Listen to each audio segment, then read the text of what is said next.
بالله من الشيطان الرجيم. بسم الله الرحمن الرحيم.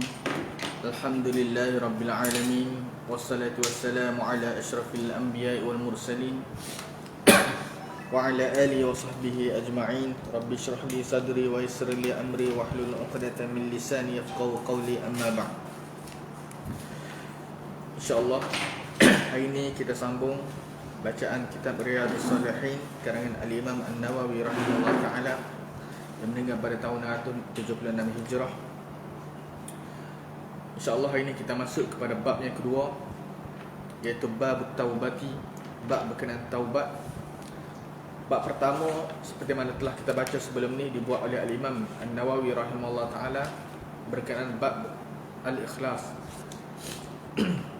Kemudian Al-Imam An-Nawawi rahimahullah ta'ala bawakan bab kedua, iaitu bab berkenaan at-taubah.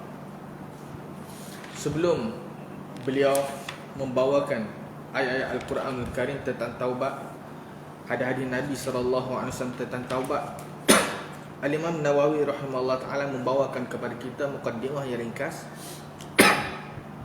sebagai pengenalan kepada kita tentang taubat.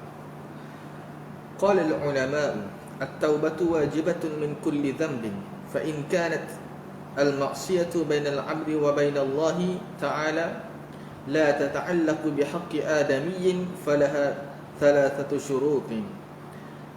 Ahaduhuma an yuqli'a 'anil ma'siyati wathani an yandama 'ala fi'liha wathalith an ya'zima an la ya'uda ilayha abadan fa in fuqida ahadu thalathati lam tasihha taubatu.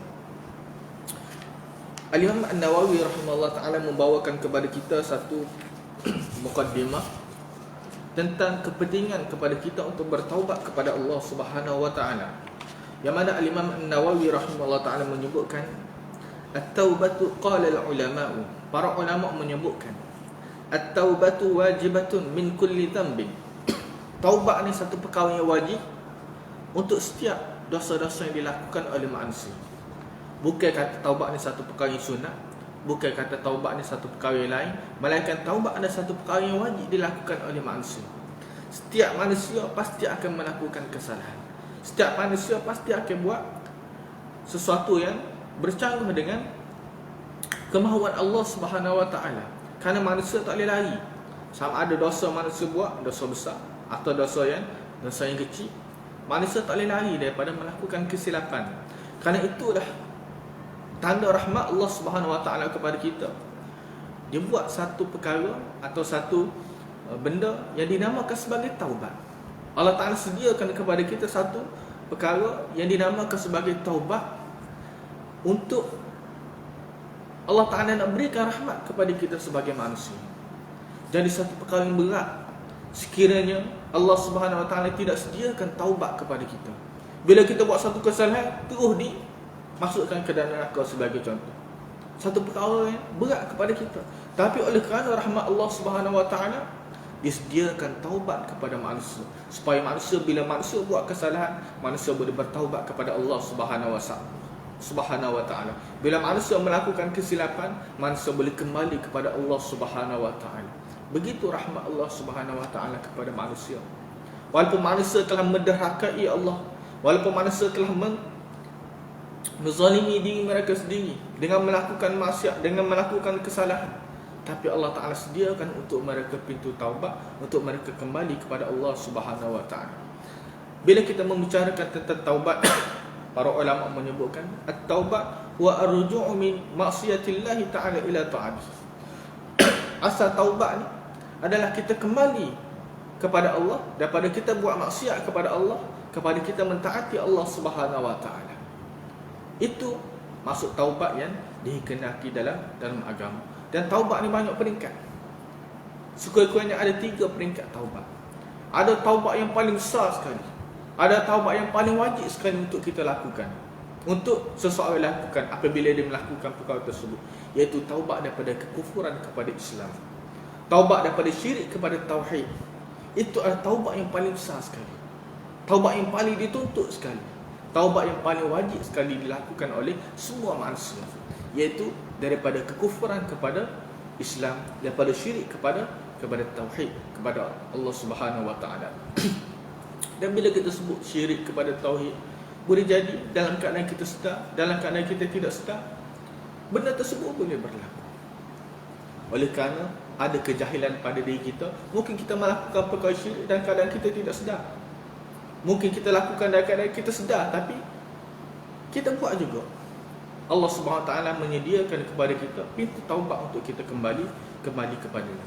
Dan itulah taubat yang paling dituntut sekali, iaitu kita kembali kepada tauhid, kita kembali kepada iman, daripada kufur kepada iman, daripada tidak Islam kepada Islam, daripada syirik kepada tauhid kepada Allah Subhanahu Wa Taala. Dan peringkat kedua taubat adalah kita bertaubat daripada dosa-dosa besar yang kita lakukan. Dosa-dosa besar yang disebutkan dalam hadis Nabi sallallahu alaihi wasallam, dosa-dosa besar yang disebutkan oleh Allah Subhanahu Wa Taala dalam Al-Quranul Karim. Banyak dosa-dosa besar hingga Al-Imam Az-Zahabi rahimahullah ta'ala kumpulkan dalam kitab beliau Al-Kabair. Begitu juga Syekhul Islam Muhammad Abdul Wahab juga mengumpulkan dalam satu kitab beliau Al-Kabair tentang dosa-dosa besar. Kita kena ambil tahu apa dia dosa-dosa besar supaya kita dapat menghindari daripada perkara tersebut. Kemudian peringkat ketiga dalam taubat ni adalah kita bertaubat kepada Allah kerana dosa-dosa kecil yang kita lakukan. Kerana dosa-dosa kecil apabila banyak kali dilakukan atau apabila banyak sangat dilakukan, ia boleh juga menjadi sebagai satu dosa yang besar. Jadi semua tersebut dituntut kepada kita untuk bertaubat. Allah Ta'ala menyediakan kepada kita pintu taubat kerana Allah Ta'ala sangat-sangat tahu bahawa manusia ni sangat-sangat lemah. Kok mana pun manusia akan melakukan kesalahan, kok mana pun manusia akan melakukan kesilapan. Lalu disediakan kepada kita pintu taubat. Bagaimana kalau Allah Ta'ala tidak sediakan kepada kita pintu taubat? Kita buat satu kesalahan, terus sampai bila-bila kita dianggap berdosa, walaupun kita sudah menyesal. Satu perkara sangat berat, satu perkara sangat tak dapat kita elakkan. Itu adalah antara rahmat Allah Subhanahu Wa Ta'ala kepada kita. Al-Imam Nawawi rahimahullah ta'ala sebut, fa in kanatil ma'siyatu bainal 'abdi wa bainallahi ta'ala. Sekiranya maksiat melibatkan antara kita dengan Allah Subhanahu Wa Ta'ala. Ada beberapa peringkat maksiat yang kita lakukan. Ada maksiat antara kita dengan Allah Subhanahu Wa Ta'ala. Ada maksiat antara kita dengan manusia. Ada maksiat antara kita dengan makhluk-makhluk yang lain. Maksiat kita dengan binatang, kita maknai binatang. Tapi penggunaan perkataan maksiat tu kadang-kadang kita salah gunakan. Ada perkara dosa yang dosa besar juga, tapi kita tidak anggap sebagai maksiat. Kita meletakkan perkataan maksiat tu kepada sesuatu dosa tertentu saja. Sedangkan maksiat ni semua perkara-perkara yang boleh mendapat kemurkaan Allah, semua perkara-perkara yang bila kita buat kita menderhakai Allah Subhanahu Wa Taala, itulah maksiat. Tak kira apa bentuk sekalipun.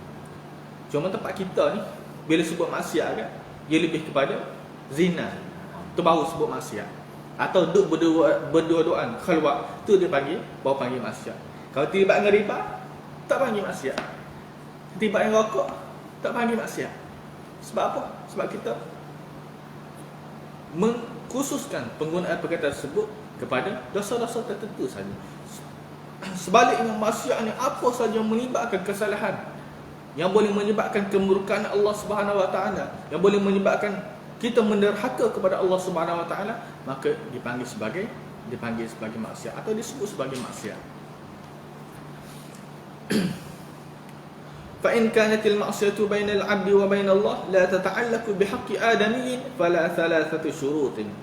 Sekiranya maksiat yang dilakukan tu melibatkan antara hamba dengan Allah Subhanahu Wa Taala, dosa kita dengan Allah, seperti solat kita tak sembahyang, seperti puasa tu dosa kita dengan Allah Subhanahu Wa Taala, seperti kita melakukan haji tu dosa kita dengan Allah Subhanahu Wa Taala. Maka ada 3 syarat untuk kita bertaubat daripada dosa-dosa yang melibatkan antara kita dengan Allah Subhanahu Wa Taala. Yang pertama disebutkan oleh Imam Nawawi rahimahullah taala sini, ahaduha ay yuqli 'anil maksiyati. Yang pertama, dia kena tinggalkan maksiat yang dia buat. Itulah maksud daripada taubat. Inilah syarat yang paling penting sekali bagi syarat-syarat taubat. Kena meninggalkan maksiat yang dia buat. Tidak ada erti sebuah taubat Sekiranya dia bertaubat, dalam masa yang sama dia masih lagi melakukan maksiat yang dia bertaubat. Inilah yang paling penting sekali dalam kalangan syarat-syarat kepada taubat. Dan ayyukli anil maksiyah ni, kita meninggalkan daripada maksiat ada dua bentuk. Yang pertama, kita tinggalkan benda yang melibatkan dosa. Bila melibatkan dosa, kita meninggalkan maksiat, kita meninggalkan dia, maka itu taubat. Kalau kita buat dosa, maka dipanggil sebagai maksiat. Kalau kita meninggalkan, maka kita bertaubat kepada Allah Subhanahu Wa Taala. Yang kedua, ada maksiat kerana kita tak buat. Bila kita tak buat, dia jadi maksiat. Yang tadi bila kita buat, maka dia jadi maksiat. Yang ni kalau kita tak buat, dia jadi maksiat. Contoh semaya. Bila melibatkan semaya, melibatkan puasa, melibatkan ibadah, bila kita tak buat, maka dia anggap sebagai maksiat. Bila kita nak bertaubat, maka kita kena buat. Yang pertama tadi, maksiat kerana kita melakukan. Kita berzina ke, kita bercuri ke, atau kita buat suatu benda yang jahat, maka dengan kita buat, maka kita dianggap sebagai melakukan maksiat. Nak ayyukli anil maksiyah, maka kita kena meninggalkan perkara-perkara tersebut. Kalau melibatkan perkara wajib kita buat, maka kita kena melakukan perkara wajib tersebut. Yang kedua, asani ayyandama ala fi'liha. Kena ada perasaan menyesal kerana melakukan maksiat. Kerana menyesal ni menjadi sebagai bukti bahawa seseorang itu betul-betul bertaubat kepada Allah Subhanahu Wa Taala. Seseorang tidak akan dianggap betul-betul dia bertaubat kepada Allah Subhanahu Wa Taala melainkan apabila adanya penyesalan dalam diri dia. Bertaubat kok mulut dah, tapi hati tak ada sikit pun rasa menyesal, maka tidak dianggap sebagai taubat yang sadiq, tidak dianggap sebagai taubat yang benar. Itu hanyalah taubat yang tipu, taubat munafik. Mulut saja mengucapkan dia bertaubat kepada Allah, tapi dalam hati dia masih lagi tidak ada rasa penyesalan untuk melakukan maksiat dan dosa yang telah dia buat. Yang ketiga, ayya'zima wa thalithu ayya'zima alla ya'uda ilaiha abadan. Dia kena berazam. Berazam ni kena letakkan niat, kena letakkan tekad, dan dia kena berusaha agar dia tidak mengulangi lagi selama-lamanya maksiat atau kesalahan yang dia lakukan. Ada beberapa perkara yang kita boleh tengok sini. Pertama, sebagai ulama dia menambahkan dua lagi syarat yang tidak disebutkan oleh para ulama lain, seperti Syekh Saleh Muhammad bin Saleh Al-Utsaimin. Dia sebut ada dua lagi sebenarnya syarat. Cuma syarat ni tidak begitu disebutkan. Pertama, syarat dia apa? Dia kena ikhlas kepada Allah Subhanahu Wa Taala dan bertaubat. Manusia dan bertaubat kepada Allah Subhanahu Wa Taala ni ada macam-macam jenis. Ada yang bertaubat kerana dia memang takut kepada Allah Subhanahu Wa Taala. Ada yang bertaubat kerana dia menyesal terhadap dosa-dosa yang dia buat. Dia rasa pahitnya dosa yang dia buat. Dia rasa manisnya taubat kepada Allah Subhanahu Wa Taala. Ada manusia yang bertaubat sebab apa? Sebab dia sakit. Dia duduk berzina sebagai contoh. Tiba-tiba kena HIV. Tu kabarnya. Kena HIV sebagai contoh. Lalu tak mampu nak buat maksiat lepas tu. Lalu dia pun bertaubat. Ada manusia jenis lagu tu.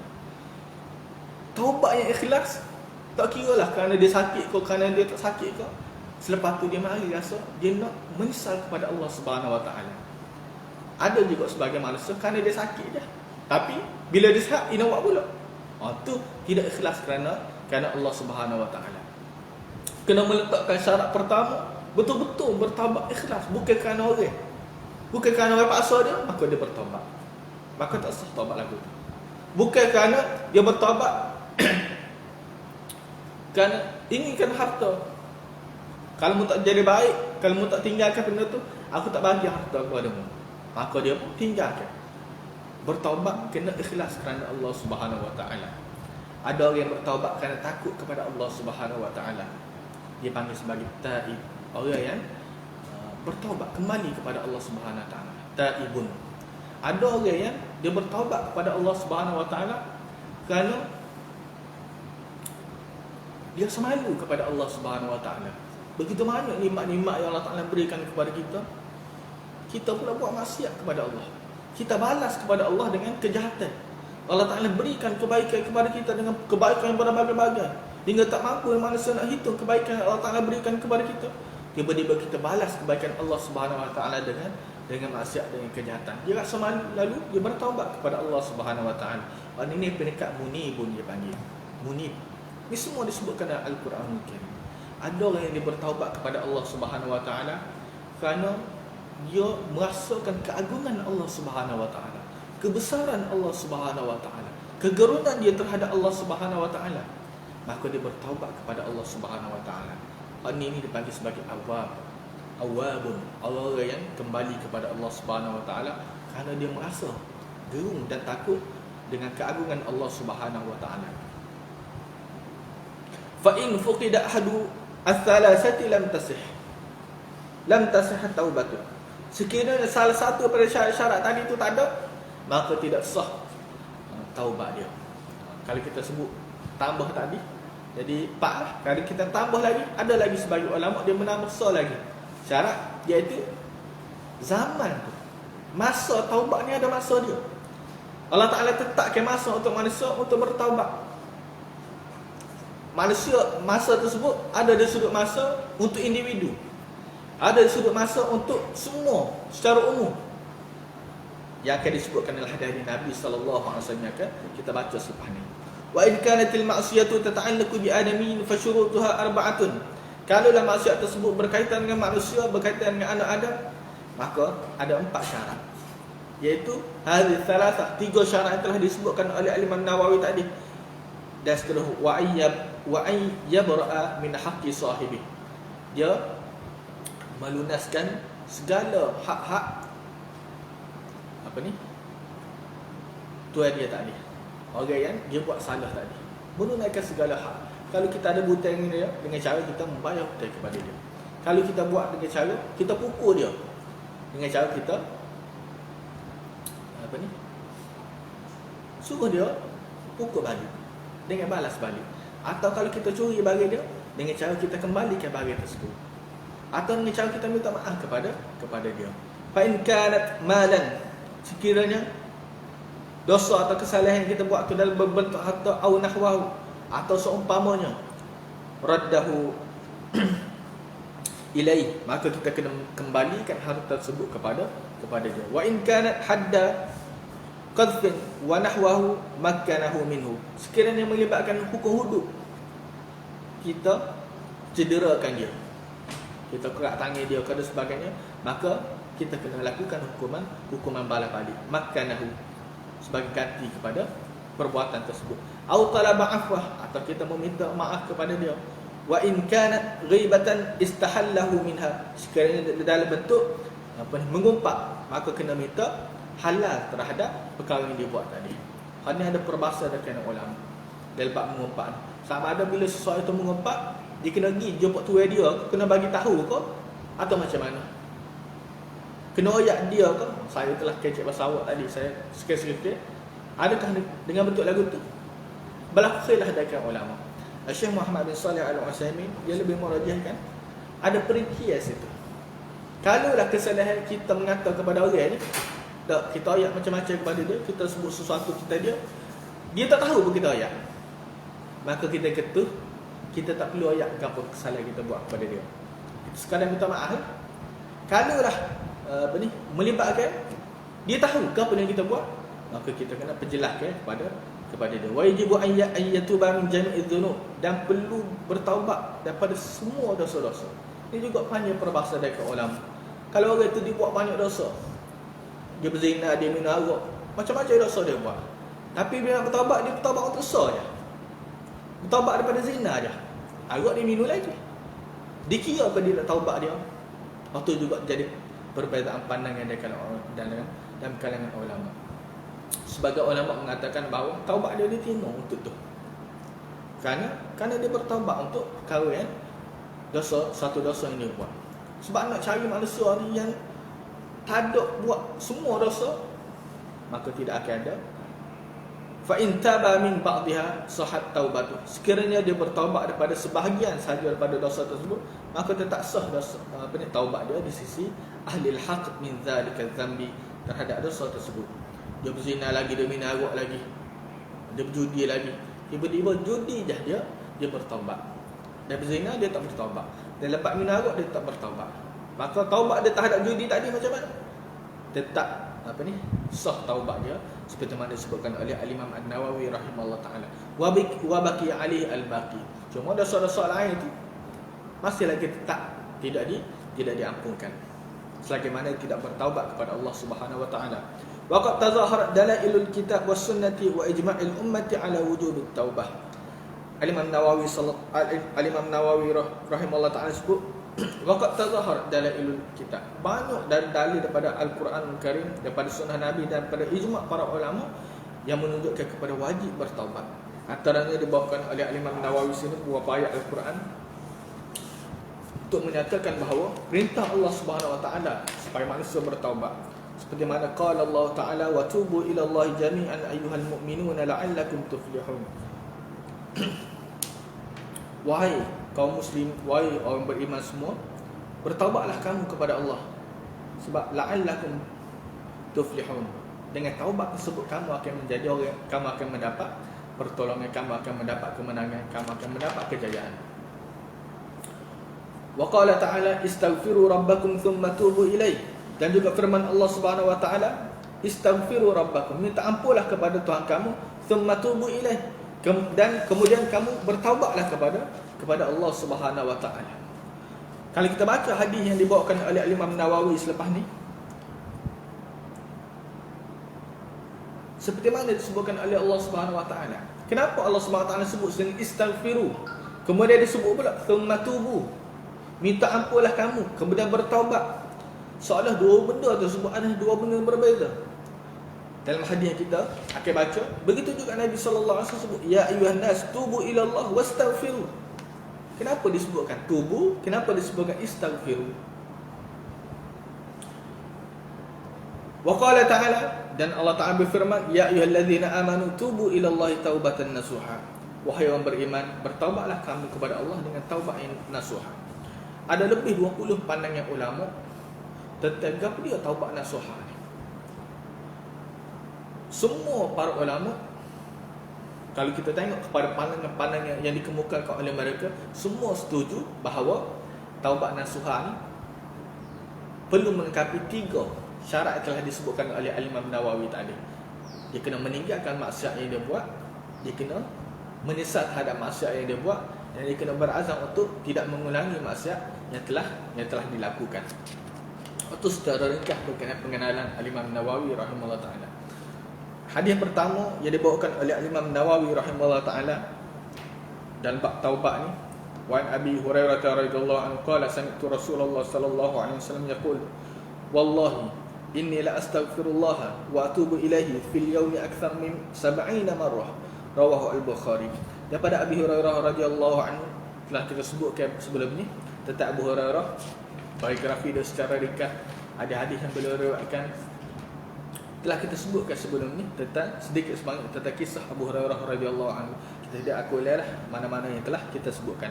Qala sami'tu, dikata aku pernah mendengar Rasulullah sallallahu alaihi wasallam bersabda, wallahi, demi Allah, inni la astaghfirullah, aku benar-benar istighfar kepada Allah, wa atubu ilaih, dan aku bertaubat kepada Allah, fil yaumi akthar min 70 marrah, sehari sebanyak 70 kali aku istighfar, aku bertaubat kepada Allah Subhanahu wa taala. Hadis diriwayatkan oleh Al-Bukhari.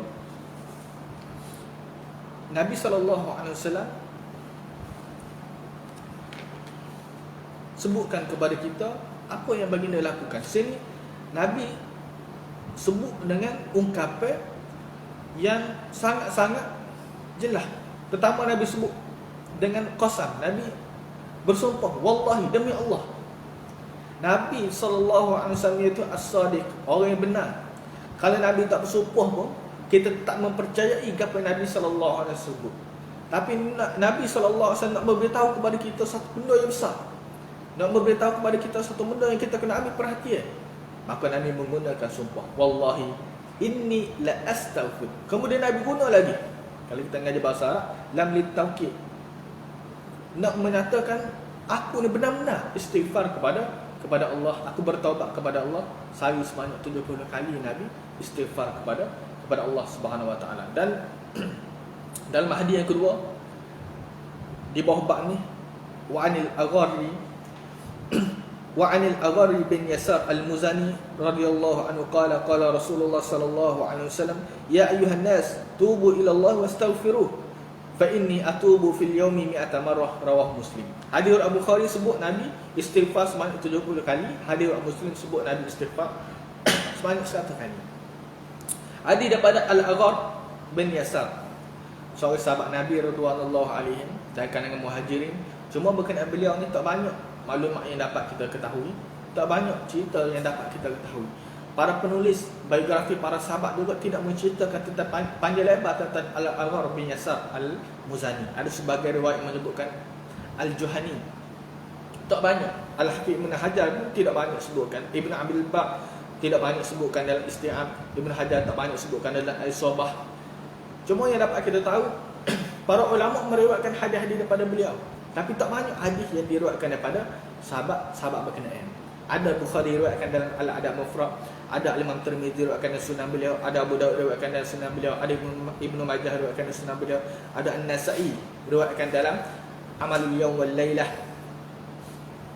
Hadis-hadis daripada Al-Agharr bin Yasar radhiyallahu anhu. Dia cerita Rasulullah SAW bersabda, ya ayuhan nas. Perintah Nabi sallallahu alaihi wasallam, Nabi suruh kepada semua manusia, semua orang Islam, kalau orang Islam bertaubat daripada dosa-dosa dan maksiat yang dia lakukan. Ya ayuhan nas, wahai manusia, kalau yang bukan Islam kepada kalau kafir, seperti mana telah kita sebutkan tadi. Taubat daripada kufur kepada iman, taubat daripada syirik kepada tauhid. Seruan Nabi sallallahu alaihi wasallam kepada semua, tidak khusus kepada orang Islam, tidak khusus kepada orang beriman, bahkan semua manusia. Telah kita sebutkan tadi berkenaan tertib taubat. Kalau yang beriman, maka daripada dosa kepada ibadat dan kepada kebaikan. Kalaulah yang tidak beriman, kalau yang kufur, maka daripada kekufuran kepada iman kepada Allah Subhanahu Wa Taala. Tubu ilallah wastaghfiru. Bertaubatlah kepada Allah dan mohonlah istighfar kepada Allah. Ayat Quran pun sebut istighfar dan sebut taubat. Hadis Nabi, dua hadis ni yang kita baca ni pun disebut istighfar, sebut taubat. Kenapa perlu disebut dua tu? Adakah dua benda tu benda yang berlainan? Istighfar dan taubat kepada Allah, adakah dia dua benda berlainan hingga perlu disebut? Istighfar dan taubat dia boleh jadi berlainan apabila kaedah bahasa Arab kita mengaji, ada perkataan-perkataan, ada kalimah-kalimah yang apabila dia duduk di tempat yang sama disebutkan dalam satu konteks, maka dia berbeza maksud. Idza ijtama'a iftaraqa wa idza iftaraqa ijtama'a. Tapi bila duduk di tempat lain, taubat disebut tempat lain, istighfar sebut di tempat lain, dia boleh jadi dengan maksud sama. Tapi bila duduk di sekali, maka dia boleh jadi maksud berbeza. Beza dari sudut mana? Istighfar dan taubat. Istighfar adalah hasil daripada taubat. Seseorang itu bila dia mari rasa menyesal, bila dia mari rasa nak bertaubat, dia akan memohon istighfar kepada Allah Subhanahu Wa Taala. Astagfirullah, astagfirullah. Sebab tu sebagai ulama kata disebutkan dua tadi. Sebab apa? Sebab istighfar ni adalah hasil daripada taubat. Bila seorang itu lahir daripada hati dia nak bertaubat kepada Allah, maka dia akan istighfar kepada Allah Subhanahu Wa Taala. Yang kedua, istighfar adalah tariq, jalan untuk kita bertaubat kepada Allah Subhanahu Wa Taala. Antara jalan kita nak bertaubat kepada Allah, kita minta keampunan kepada Allah. Kita menyatakan penyesalan kita kepada Allah Subhanahu Wa Taala. Kita menyatakan kelemahan diri kita kerana melakukan dosa-dosa yang Allah Subhanahu Wa Taala larang. Itu termasuk dalam istighfar. Tapi kita boleh kata istighfar dan taubat ni dia tak sama dari sudut kedudukan dia. Orang yang bertaubat kalau tak istighfar pun, dia rasa menyesal dalam hati, dia tinggal maksiat yang dia buat, sudah dianggap sebagai cukup syarat taubat dia. Sebab Imam Nawawi sebut dah syarat dia tadi, tak perlu kena sebut astagfirullah, syarat taubat. dia kena tinggalkan maksiat, dia kena menyesal terhadap maksiat yang dia buat, dan dia kena berazam untuk tidak melakukan. Tidak menjadi syarat untuk sahnya taubat kena sebut astagfirullah. Kalau lah seorang itu sebut astagfirullah, tapi hati dia tak ada sikit pun rasa menyesal, hati dia tak ada sikit pun rasa nak bertaubat, maka astagfirullah tadi tidak juga dianggap sebagai taubat. Perlu taubat yang sempurna, dia kena ada dua perkara tadi. Kena hati dia nak bertaubat, dan mulut dia kena meminta keampunan kepada Allah Subhanahu Wa Taala. Tapi kalau dia tidak sebut istighfar, dia hanya kehendak hati nak bertaubat dan dia cukup syarat-syarat tadi, maka sudah sah istighfar taubat yang dia lakukan. Itu secara ringkas berkenaan dua hadis tersebut. Hadis yang ketiga daripada Abi Hamzah Anas bin Malik radhiyallahu Anas bin Malik Al-Ansari khadimi Rasulullah sallallahu alaihi wasallam qala. Ini juga hadis Anas bin Malik, telah kita baca sebelum ni tentang Anas. Kita telah jumpa sebelum ni biografi tentang Anas, dan kita telah sebut sedikit sebanyak pada hadis yang kelima kita telah sebut kepada Anas. Kita tidak ulailah tentang biografi dia. Sini dia sebut khadimi Rasulullah sallallahu alaihi wasallam. Sebab tu seperti mana telah kita sebutkan, antara cara Al-Imam Nawawi rahimahullah taala, di samping dia nak memberitahu kepada kita hadis, dia juga nak memperkenalkan kepada kita tentang perawi al-a'la, perawi paling atas, iaitu dari kalangan sahabat. Nak memperkenalkan kepada dia tu keturunan yang mana? Al-Ansari. Dia tu kunyah dia kepada dia. Sini dia bawa kunyah Anas bin Malik adalah Abu Hamzah. Sebelum ni kita tak tahu kunyah dia kepada dia. Sebelum ni kita lebih kenal Anas bin Malik sebagai Anas bin Malik. Tapi bila kita baca kitab Riyadhus Shalihin, maka kita tahu kunyah Anas bin Malik adalah Abu Hamzah. Dan Al-Imam An-Nawawi rahimahullah taala, dia seolah-olah dia telah mengazinkan diri dia, dia telah mewajibkan diri dia, walaupun tidak sampai tahap wajib. Dia telah meletakkan diri dia apabila nak menyebutkan nama seseorang sahabat, kalau sahabat tersebut ada kunyah, maka Al-Imam Nawawi akan sebut kunyah dia. Kita tengok hadis-hadis yang disebutkan oleh Al-Imam Nawawi sebelum ni, semua sahabat-sahabat ada kunyah belaka, kecuali sahabat tadi Al-Aghar bin Yasar. Sebab tak banyak maklumat tentang dia, mungkin tidak diketahui kunyah dia, sebab tu tidak disebutkan oleh Al-Imam Nawawi rahimahullah taala. Siapa Anas ni? Khadimi Rasulullah sallallahu alaihi wasallam, khadan kepada Rasulullah sallallahu alaihi wasallam. Kerana Ummu Salamah mak kepada Anas bin Malik radhiyallahu anhu, bila Nabi sallallahu alaihi wasallam mai ke Madinah, dia bawa Anas bertemu dengan Nabi ketika Anas berumur 10 tahun. Dia kata, hadza Anas bin Malik yakhdumuka. Wahai Rasulullah, ni Anas bin Malik, dia akan berkhidmat kepada kamu. Sebab tu dia sebut sebagai khadim Rasulullah sallallahu alaihi wasallam. Dia kata Rasulullah sallallahu alaihi wasallam bersabda, lallahu afrahu bi taubati 'abdihi min ahadikum saqata ala ba'irihi wa qad adallahu fi ardi falatin, muttafaqun alaih.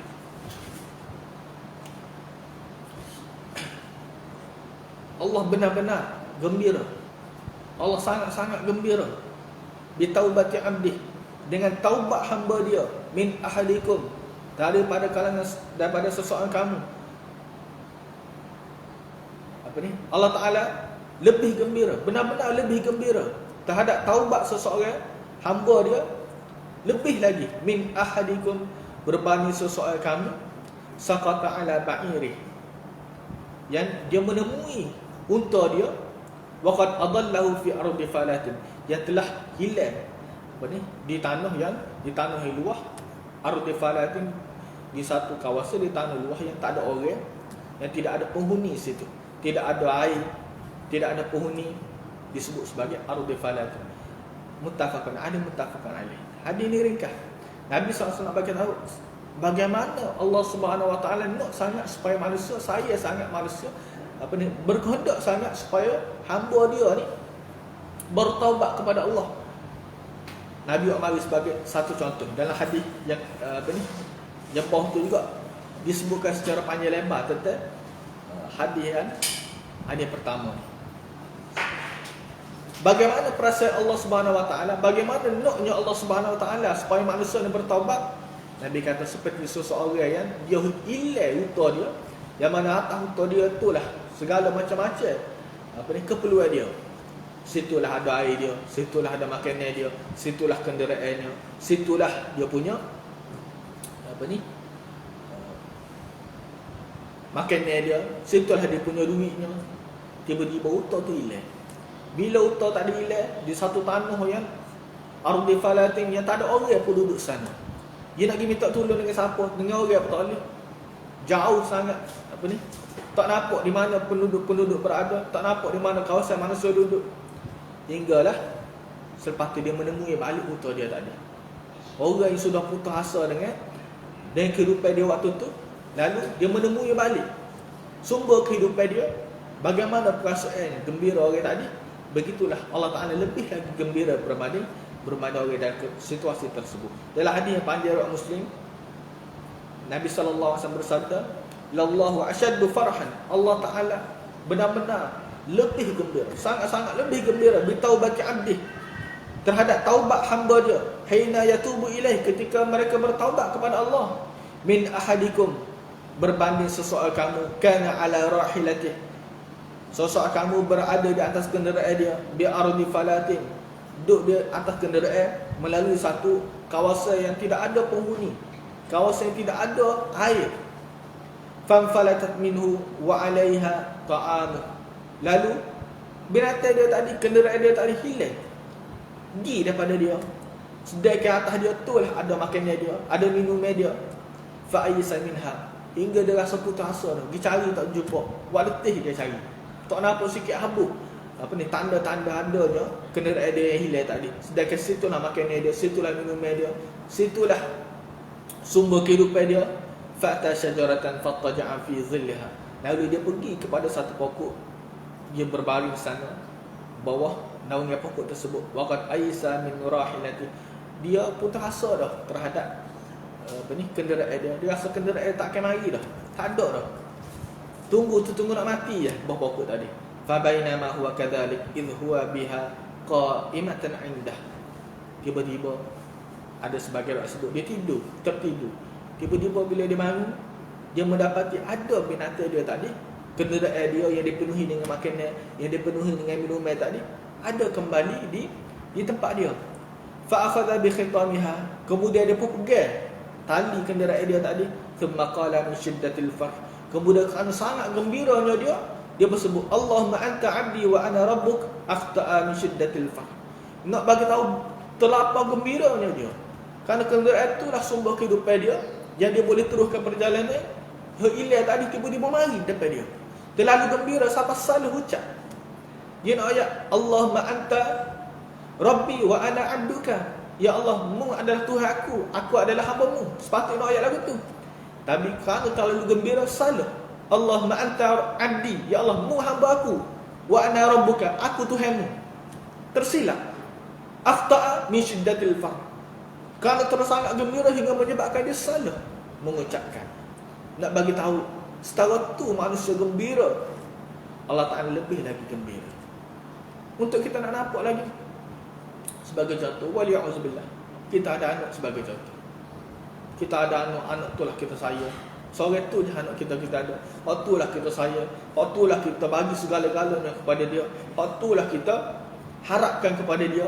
Gapo-gapo berlaku kepada kita lepas ni, dia lah yang akan menguruskan kita. Tiba-tiba dia mati. Kita melihat dengan mata kita dia mati di hadapan mata kita. Bagaimana kehidupan kita waktu tu? Kita akan rasa semua dunia kita ni hilang belaka. Kita akan rasa semua dunia kita tak bermakna belaka. Tiba-tiba kita tidur, bangun-bangun pagi esok, anak kita yang mati tadi, yang dia lah jadi segala harapan kepada kita, ada balik bersama kita. Bagaimana rasa gembiranya kita? Tak terucap rasa kita. Allah Ta'ala lebih lagi rasa terhadap orang yang kembali kepada dia, orang yang bertaubat kepada Allah Subhanahu Wa Ta'ala. Panjang dia ni kalau kita nak bicara dari sudut istifadah dia.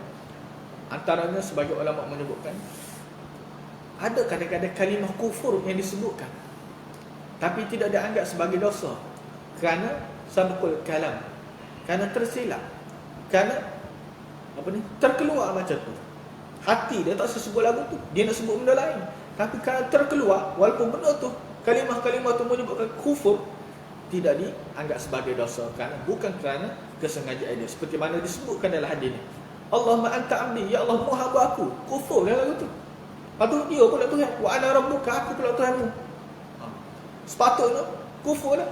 Tapi oleh kerana tu berlakukan kesilapan, oleh kerana tanpa kesengajaan dia, sabqul kalam, maka tak dianggap sebagai dosa dan tak dianggap sebagai satu kesalahan. Bahkan Nabi buat contoh pula ni, nak bagi tahu kepada kita bagaimana gembira naknya Allah Subhanahu Wa Taala supaya manusia bertaubat kepada Allah Subhanahu Wa Taala. Hadis yang seterusnya, 3 hadis lagi kita baca dan kita akan sebut secara ringkas. Wa an Abi Musa Abdullah bin Qais al-Asy'ari radhiyallahu anhu Nabi sallallahu alaihi wasallam qala inna Allah ta'ala yabsutu yadu bil layl liyatuba musii'un nahar wa yabsutu yadahu bin nahari wa yabsutu yadahu bin nahari liyatuba musii'ul layli hatta tatlu'a asy-syamsu min maghribiha rawahu Muslim. Wa an Abi Hurairah radhiyallahu anhu qala qala Rasulullah sallallahu alaihi wasallam man taba qabla an tatlu'a asy-syamsu min maghribiha taballahu alaihi rawahu Muslim. Wa an Abi Abdurrahman Abdullah bin Umar bin Khattab radhiyallahu anhu Nabi sallallahu alaihi wasallam qala inna Allah azza wa jalla yaqbalu taubatal 'abdi ma lam yughargir rawahu At-Tirmidzi wa qala haditsun hasan. 3 hadis ini dibawakan oleh Imam Nawawi rahimahullah taala nak memberitahu kepada kita taubat ni ada waktu dia. Allah Ta'ala bagi luas seluasnya untuk manusia bertaubat. Tapi ada waktu yang Allah Ta'ala khususkan untuk manusia bertaubat. Waktu bila? Lagi mana tak berlaku kiamat untuk semua manusia, lagi mana tak mati untuk individu tertentu. Hadis Nabi sebut hadis pertama, hadis yang ke-17. Sesungguhnya Allah Ta'ala membentangkan tangan dia pada waktu malam untuk mengampunkan orang yang melakukan kesalahan pada waktu siang, dan membentangkan tangan dia pada waktu siang untuk memberikan keampunan kepada orang yang berdosa pada waktu malam, hinggalah terbitnya matahari daripada maghrib, daripada arah barat. Hadis yang ke-18, man taba qabla an tatlu'a asy-syamsu min maghribah taballahu alaihi. Siapa-siapa bertaubat kepada Allah sebelum matahari terbit daripada barat, maka Allah Ta'ala akan berikan keampunan kepada dia. Hadis Muslim. Hadis yang ke-19 daripada Abi Abdurrahman daripada Abdullah bin Umar bin Al-Khattab radhiyallahu anhu daripada Nabi sallallahu alaihi wasallam, baginda bersabda, sesungguhnya Allah Subhanahu wa taala menerima taubat seseorang hamba malam yughargir, selagi mana dia tidak nyawa dia tidak sampai ke halqum. Yughargir ni asal dia ghargara ni, bila kita minum air kita qoma, bunyi dari tekak bila kita qoma, itu asal dia, isyarat kepada atau kinayah kepada ruh yang sudah berada di halqum. Selagi mana ruh tersebut masih lagi berada di badan, tidak sampai ke halqum, maka Allah Ta'ala berikan seluas-luasnya pintu untuk manusia bertaubat. Pada waktu malam manusia berdosa, siang Allah Ta'ala buka pintu taubat. Pada waktu siang manusia berdosa, pada waktu malam Allah Ta'ala buka pintu taubat kepada manusia. Begitu luasnya rahmat Allah Subhanahu Wa Ta'ala menantikan manusia kembali kepada dia, menantikan manusia bertaubat kepada Allah Subhanahu Wa Ta'ala. Tapi kadang-kadang kita yang lekor pula, kita pula yang menangguh-nangguhkan untuk bertaubat kepada Allah Subhanahu Wa Ta'ala, sedangkan Allah Subhanahu Wa Ta'ala sedang menanti-nantikan taubat daripada hamba-hambanya. Kita bercerita kat tu dulu untuk hari ini. InsyaAllah untuk 3 hadis tersebut kita akan sebutkan balik besok. Aku diqali hadza astaghfirullah azim wa lakum. Wassalamualaikum warahmatullahi wabarakatuh.